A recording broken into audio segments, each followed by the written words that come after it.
dans la presse britannique. Confirmation ou pas, donc, dans quelques minutes. Mais d'abord, cette petite phrase qui ne va sans doute pas arranger les relations entre le gouvernement et le patronat. Elle est signée de Michel Sapin, qui était l'invité de Bruce Toussaint sur iTélé. On va voir comment réagit le patronat dans un instant, mais on écoute d'abord le ministre des Finances. Je vois ces images, les sifflets, j'ai vu aussi des images de cadenas. C'est pas à la hauteur du débat. C'est pas à la hauteur de l'enjeu. C'est pas à la hauteur de ce qu'un chef d'entreprise, permettez-moi de dire un vrai, je veux dire celui qui n'est pas en situation de revendication dans la rue, mais celui qui est à son bureau, qui recherche des marchés, qui recherche à rendre plus efficace son entreprise, qui recherche à faire du bénéfice, parce qu'il faut faire du bénéfice et de l'investissement et de l'emploi. Ceux-là, je les rencontre. Je vais à Rennes cet après-midi. Je vais rencontrer encore des chefs d'entreprise qui sont dans cette bataille-là. C'est ceux-là qui m'intéressent.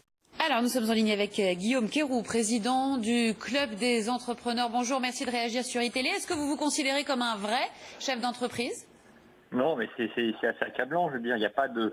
faut arrêter d'opposer les vrais chefs d'entreprise des faux chefs d'entreprise. C'est quoi ce débat stérile? Alors, je crois que les entrepreneurs, ils sont tous unis.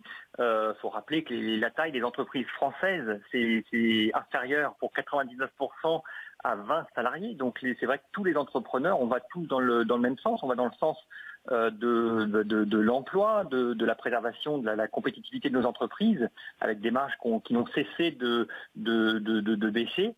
Et les entrepreneurs que je côtoie au quotidien, ils se battent avec acharnement pour préserver l'emploi dans leurs entreprises et la compétitivité dans un contexte international qui est de plus en plus difficile. Et c'est vrai qu'on a besoin du soutien du gouvernement plutôt que de la défiance.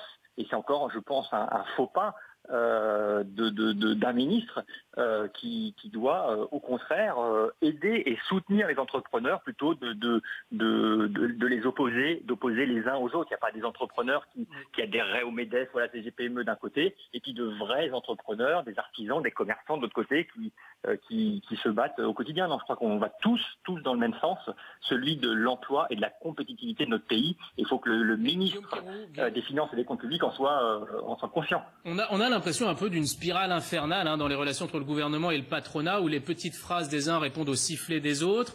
Tout cela n'est quand même pas très constructif. Est-ce que le patronat n'a pas une part de responsabilité avec ces manifestations, ces sifflets, ces cadenas également, dans ce climat d'ensemble ?